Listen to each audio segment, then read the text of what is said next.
শিলচরের ইটখলায় বরাক নদীর পাড়ে সেলফি তুলতে গিয়ে নদীতে পড়ে নিখোঁজ হওয়া স্কুল ছাত্র অঙ্কিত চক্রবর্তীর মরদেহ অবশেষে উদ্ধার করা হয়েছে।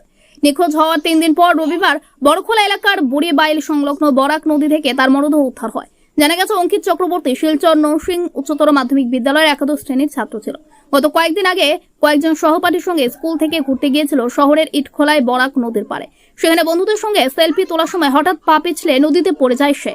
সহপাঠীদের চিৎকার শুনে স্থানীয় লোকজন ছুটে এসে খোঁজাখুঁজি শুরু করলেও তার কোনো সন্ধান মেলেনি। পরে খবর পেয়ে পুলিশ ও এসডিআরএফ ঘটনাস্থলে পৌঁছে নদীতে তল্লাশি অভিযান শুরু করে। টানা 3 দিন ধরে চলা অনুসন্ধানের পর রবিবার বড়খোলার বুড়িবাইল এলাকায় বরাক নদীতে একটি মরদেহ ভেসে উঠতে দেখা যায়। খবর পেয়ে ভাঙ্গারপাড় পুলিশ ঘটনাস্থলে পৌঁছে মরদেহ উদ্ধার করে। পুলিশ সূত্রে জানা গেছে, উদ্ধার হওয়া মরদেহটি নিখোঁজ ছাত্র অঙ্কিত চক্রবর্তীর বলে শনাক্ত করা হয়েছে। প্রয়োজনীয় আইনগত প্রক্রিয়া সম্পন্ন করে মরদেহ ময়নাতদন্তের জন্য শিলচর মেডিকেল কলেজ ও হাসপাতালে প্রেরণ করা হয়েছে। এই মর্মান্তিক ঘটনায় শিলচর শহর নরসিং উচ্চ মাধ্যমিক বিদ্যালয় এবং অঙ্কিতের বাসস্থান ক্যাপিটাল পয়েন্ট এলাকায় গভীর শোকের ছায়া নেমে এসেছে।